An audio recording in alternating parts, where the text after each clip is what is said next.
Hey guys, Kakarot197 again. This time with a review of the 144th scale high-grade 3rd century Zeta Gundam from the Zeta Gundam series. And this is also the first model kit from the Gunpla Evolution project. And you'll all be pleased to hear that they completely nailed the look of the Zeta Gundam.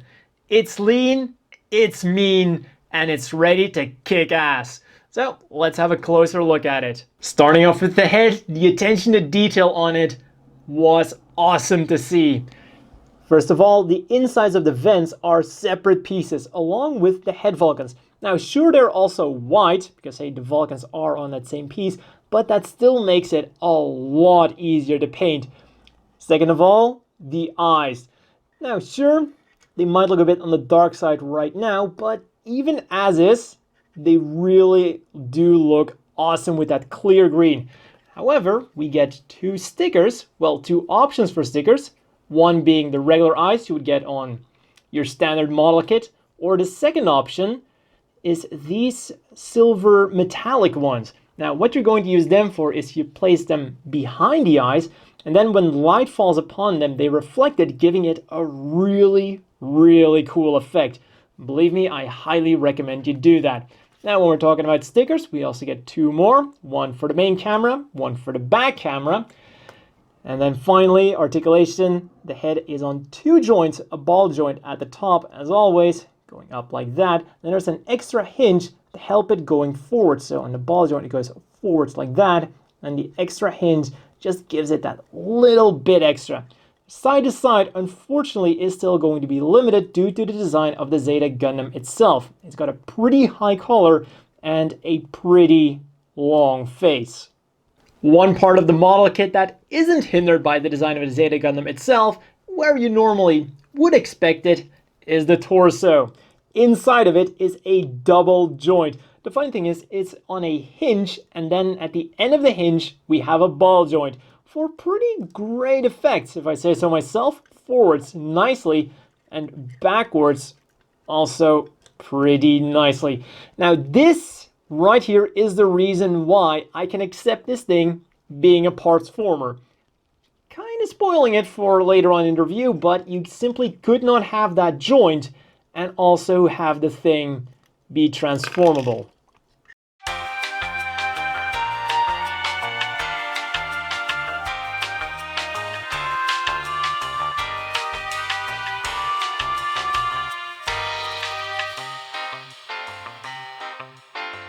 Moving on to the arms, and this is the one piece of articulation I'm a bit squeamish about, because if you try to move around the arm, you can see this joint right there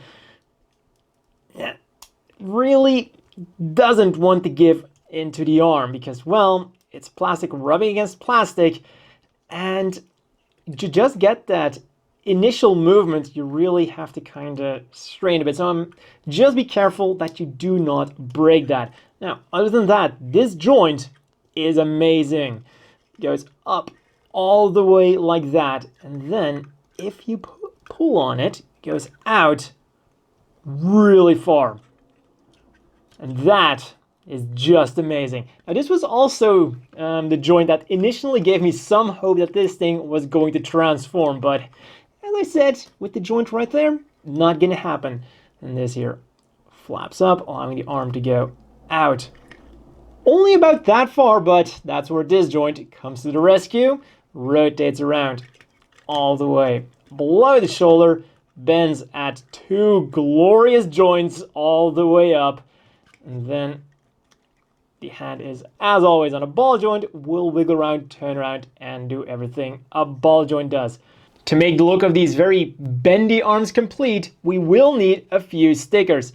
The orangey ones right there. We have some stickers that go on there, there, and then also one that goes down there. Then of course also the other side and the other arm. For gimmicks, we have one thing that I honestly did not expect.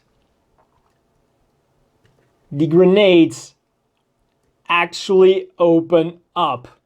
That was amazing to see. Now, of course, unlike the Master Grade and the Perfect Grade, the grenades do not shove outwards, but just having this thing open up was really cool to see. And like I said with the head, a lot of attention to detail. And talking about unexpected, really cool things, the back skirt is movable. This is something a lot more model kits should do, as it really increases the articulation. Of course, with the Zeta Gundam, it has a design that kind of lends to it, but still. And also, once again, just look at the attention to detail. All little thrusters inside there being their own pieces.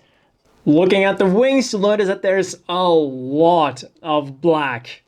So yeah, we're gonna need a lot of red stickers to get them the way they should look. And even with all of those stickers, they're still not completely color accurate, because on top there, these flaps should be white.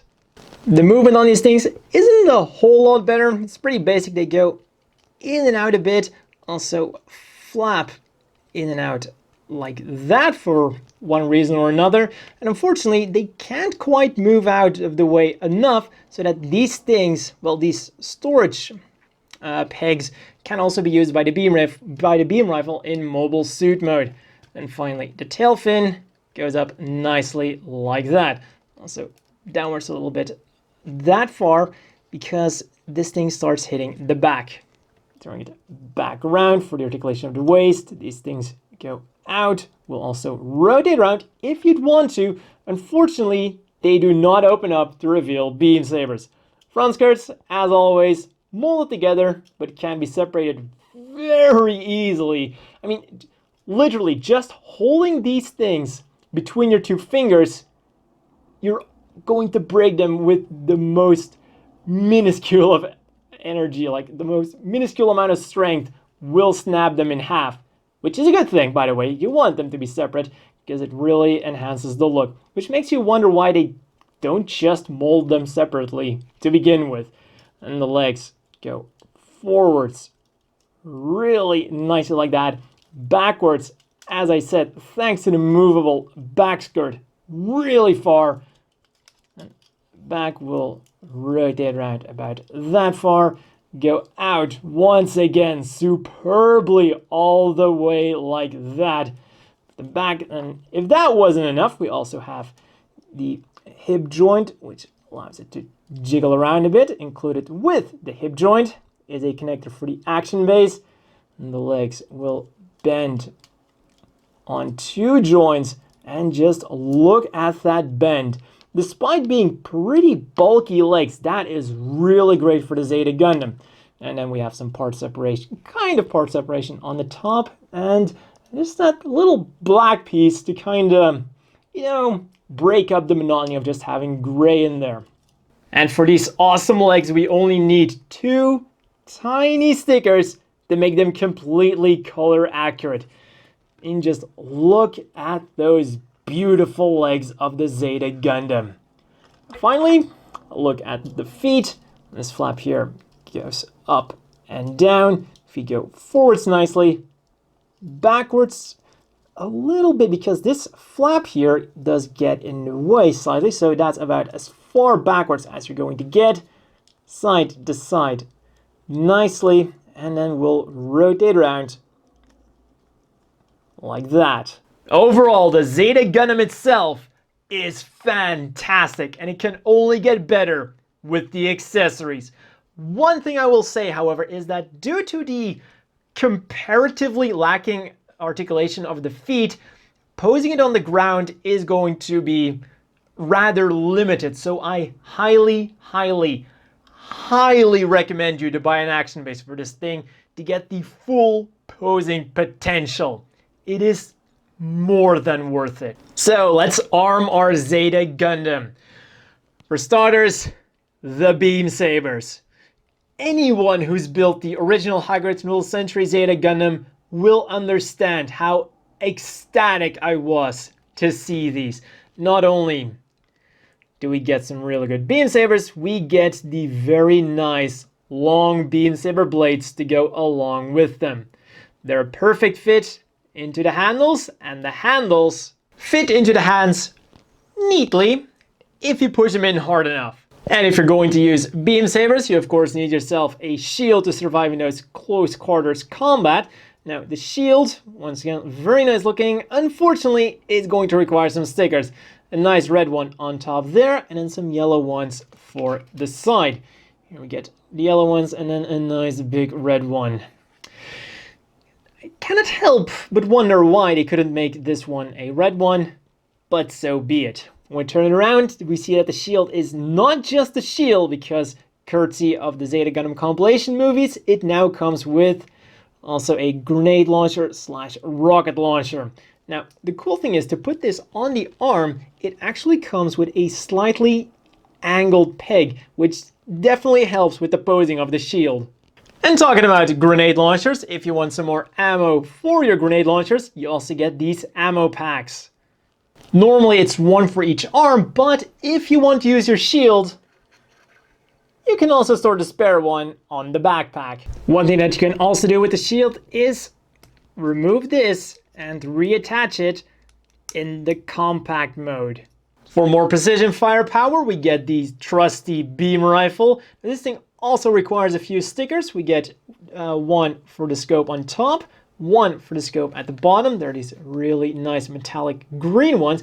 And then you also have the yellow ones, one on there, one on the other side. And then to make it completely color accurate, you also have to paint this, and that yellow, because we don't get stickers for them. And it fits into the hands absolutely perfectly. Finally, if you really want to have a blast, we get the Hyper Mega Launcher. Extend this, fold out the handles on both sides, flap this out, now just hook it up, and he's ready to wreck some shit. Now you might be thinking to yourself, oh awesome, he can hold on to it perfectly, even with just one arm. And yes, that is correct. He can hold on to it with one arm, no problem. The arm is plenty powerful enough to hold on to that giant thing. So that's one good thing of the stiff joint at the shoulder. So you might be wondering, why am I holding on to this thing? Well, it turns out the arms aren't a problem. The feet are. Yeah, the feet can't quite support the awesomeness of the Hyper Mega Launcher. Yet another reason why I highly implore you to get an action base. To get, well, to be able to use the Hyper Mega Launcher in a firing position. Because right now, all you're going to be able to do is this. And while sure, it looks nice, we all know you want to be able to use it as a beam saber. Talking about using it as a beam saber, of course you can do the exact same thing with the beam rifle. Simply hook up the beam effect part and you've got yourself a quite interesting looking beam saber. So those were all the accessories. Now let's have a look at the transformation, or as we in the trade like to call it, the parts formation. Alright, so with all the parts removed, it's time for the second and most important step. Disposing of the body somewhere nobody will ever find it. Alright, let's start transforming it then.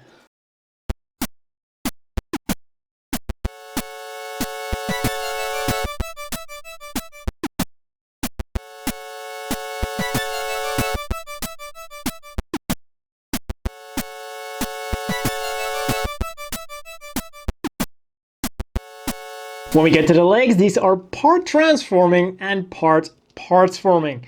First you have to remove this, flap this down, and then reinsert it there. The other stuff is just transforming. That goes like that. The feet fold up, and then you just simply push this down in order to get it the way it should for the Wave Rider mode.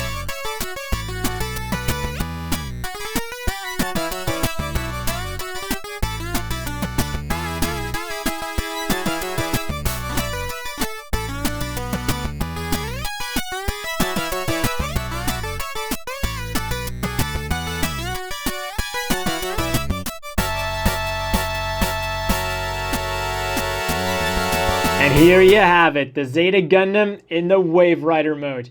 Now, with most of the Zeta Gundams, what you could always do is, if you want slightly more firepower, the beam rifle can also be stored right there on the back skirt. So if you were to buy 3 more Zeta Gundams, you can have triple the firepower as he has now. Or you could just attach the Hyper Mega Launcher. Now, one extra thing about the Hyper Mega Launcher is that if you want your Zeta Gundam to have a landing gear, you're gonna have to attach the Hyper Mega Launcher. You can see a hole right there on the other side, and also one right there. That is for the landing gear.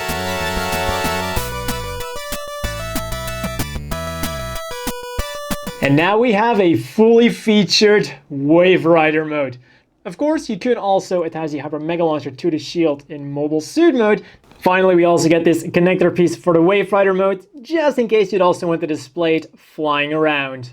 As always, the inevitable question is, do you want to buy this? Absolutely. If you haven't bought yourself a Zeta Gundam yet in 1/44 scale, I highly recommend that you buy this thing. Sure, there are some minor issues, like I highly recommend you to buy an Action Base number 2, but most, if not all of them, can be circumvented, leaving you with an awesome looking, greatly articulated, and well-equipped model kit. And all of that for only 1,800 yen. Do not forget the Zeta Gundam is also bigger than your standard mobile suit, making that price tag even sweeter. Now, some of you might be wondering why this thing was called the Gunpla Evolution Project, or at least that the line in which this thing was the first model kit was called the Gunpla Evolution Project. And to be honest, as far as I can tell, it's just a different name for the Revive line. It doesn't do anything particularly different than Revives, in a good way, because Revives are awesome, and this thing is awesome. It's just that it seems like Bandai was having fun coming up with new names for new lines that are actually the same as old lines. So, by all means, this thing is a Revive version of the old Zeta Gundam. So the question now is, which one should you buy? Or more accurately, is there still a reason to buy the old one? Unfortunately, or fortunately, the new Zeta Gundam is one of those model kits that completely blows the old one out of the water. At only 200 yen more, you get so much more. Way better articulation, increased accessories, better looks, just everything is better for only 200 yen. The only reason to still buy the old Zeta Gundam, well, the old High Grade Universal Century Zeta Gundam, is if you buy it with the Griffios War Set Triple Pack, which this one is from. And the way you can tell it is slightly different colors and marking stickers. And man, are those awesome marking stickers. So yeah, that's the only thing that the old Zeta Gundam could possibly have that is better than the new one. Then for size comparisons, first of all, here is once again next to the High Grade Universal Century Zeta Gundam and the High Grade Zeta Gundam.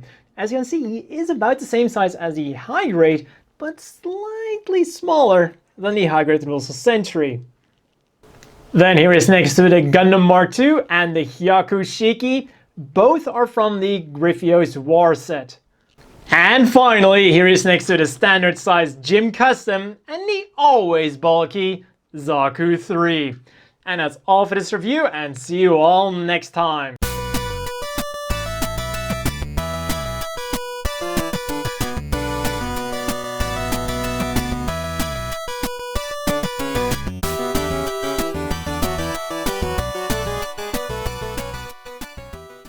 Yep, the manual actually listed this as a feature. Movable hand sold separately, by the way.